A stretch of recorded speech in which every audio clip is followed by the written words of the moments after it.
Viral news junction में आप सबका एक बार फिर से स्वागत है।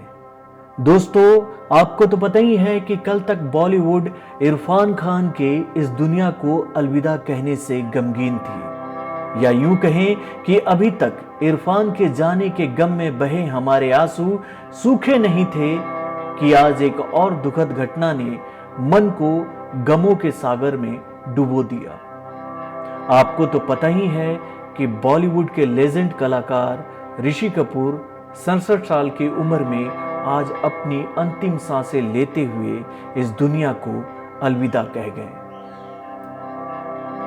आज मैं नरेंद्र आपको ऋषि सर से जुड़ी हुई कुछ बातें बताने जा रहा हूं। अगर मुझसे कोई गलती हो तो मुझे माफ कर दीजिएगा।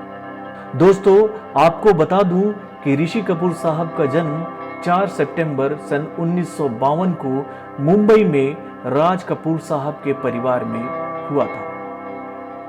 दोस्तों, आपको तो पता ही है कि एक फिल्मी परिवार में जन्म लेने की वजह से ऋषि कपूर साहब को फिल्म जगत विरासत में मिली थी।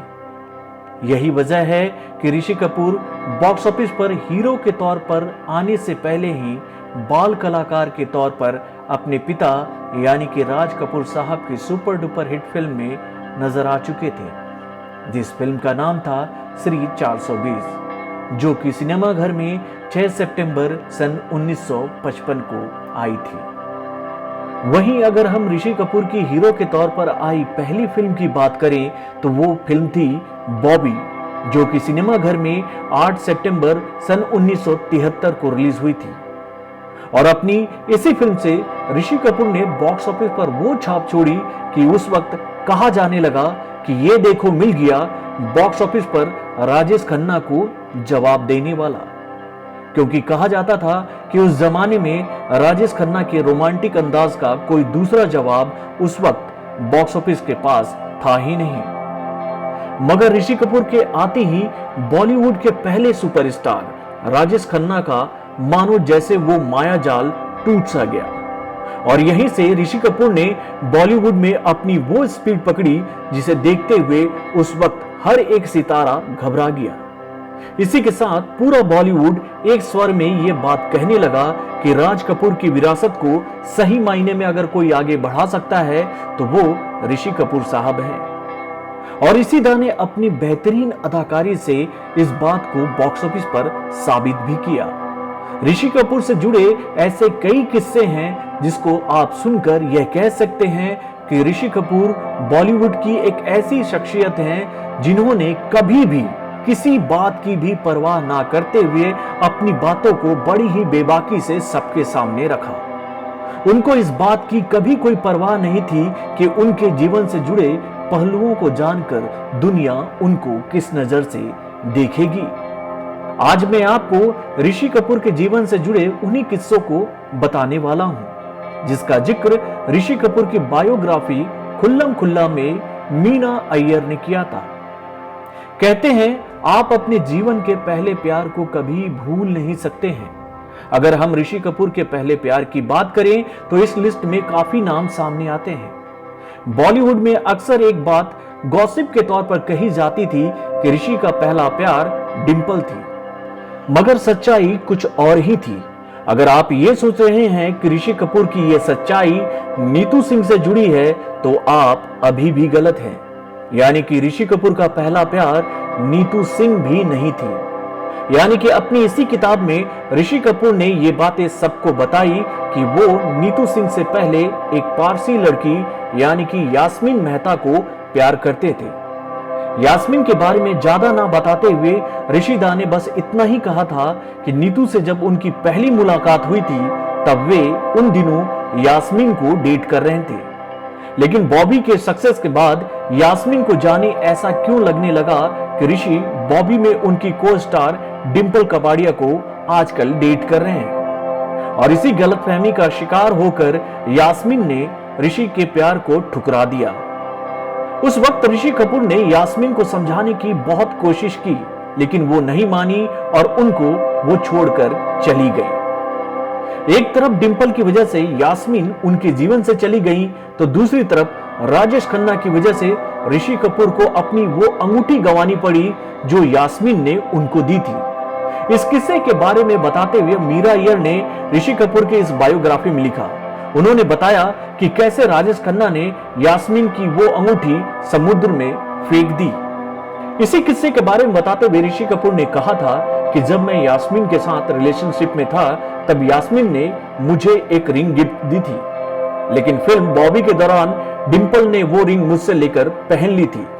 उसी दौरान जब राजेश खन्ना ने डिंपल को प्रपोज किया था तो उन्होंने डिंपल से उस रिंग को समुद्र में फेंकने को कहा था, और जब राजेश खन्ना के कहने पर डिंपल ने ऐसा किया तब से ही राजेश और उनके बीच कमिटमेंट की शुरुआत हुई थी।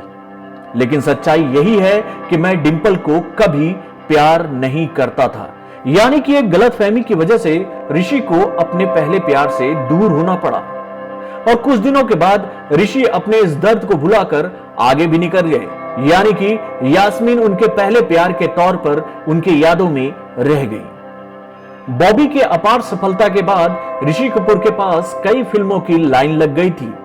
बॉलीवुड का हर एक मेकर उनको अपनी फिल्म में लेना चाहता था। बॉलीवुड में लगातार सफलता के कई आयामों को छूते हुए जब ऋषि कपूर आगे बढ़ रहे थे तब उन्हें लगता था कि आज के डेट में अगर उनका कोई प्रतिद्वंदी है तो वो कोई और नहीं बल्कि सदी के महानायक अमिताभ बच्चन है। और इसी बात को ध्यान में रखकर ऋषि कपूर ने कुछ ऐसा काम किया था जिसे आम भाषा में हम आज चीटिंग कह सकते हैं। यानी कि अमिताभ को पीछे करने के लिए उन्होंने फिल्म फेयर अवार्ड को ही खरीद लिया था। इस बात का जिक्र करते हुए ऋषि कपूर ने अपनी ऑटोबायोग्राफी खुल्लम खुल्ला में बताया कि कैसे उन्होंने 30,000 रुपए देकर फिल्म फेयर अवार्ड को अपने नाम कर लिया था। दरअसल ये बात सन 1973 की है, जब उन्होंने अपनी पहली फिल्म यानी कि बॉबी के लिए बेस्ट एक्टर का अवार्ड अपने नाम किया था। उस वक्त जंजीर में बेहतरीन अभिनय के लिए अमिताभ बच्चन उनके सबसे बड़े कंपटीटर थे। इस घटना के बाद ऋषि कपूर को आगे चलकर यह लगने लगा था कि इसी वजह से अमिताभ और उनके जो रिश्ते हैं वो बॉलीवुड में ठंडे पड़ गए हैं, क्योंकि अमिताभ को भी यह लगता था कि उस अवार्ड के असल हकदार वे थे।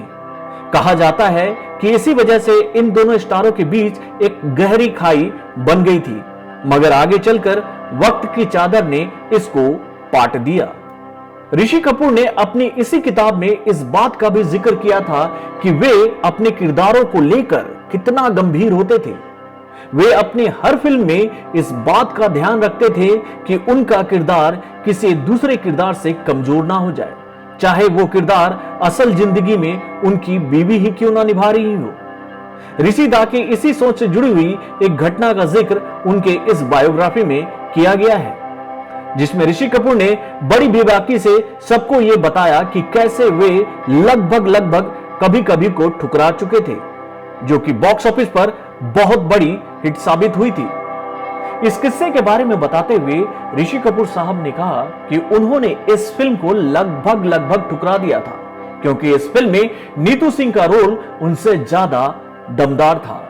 ऋषि कपूर साहब ने अपने इस किताब में इस किस्से के बारे में बताते हुए कहा कि कभी कभी का ऑफर शुरुआत में ही मैंने ठुकरा दिया था। इसकी दो वजहें थी, एक मुझे अमिताभ बच्चन को चुनौती देनी थी, दूसरा मुझे लगता था कि नीतू का रोल मुझसे दमदार था। अगर ऋषि कपूर के अपने साथी कलाकारों से अदावत की बात करें तो इस लिस्ट में काफी नाम सामने आते हैं, जहां अक्सर ये बताया जाता है कि ऋषि कपूर अपने फिल्मों में अक्सर इस बात का ध्यान रखते थे कि उनका किरदार कभी भी उनके साथ काम करने वाले कलाकारों से कमतर ना हो। बॉलीवुड में ऋषि कपूर की ऐसी फिल्मी अदावत की किस्से काफी मशहूर हैं। कई बार ये अदावत खुद ऋषि कपूर के द्वारा पैदा हुई तो कई बार गलतफहमी से हुई। ऋषि कपूर और संजय दत्त का एक ऐसा ही किस्सा है जिसका जिक्र ऋषि कपूर ने अपनी इस किताब में किया था।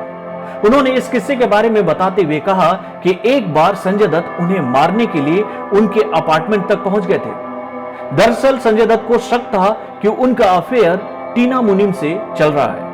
हालांकि नीतू सिंह के समझाने के बाद संजय वहां से वापस लौट गए थे।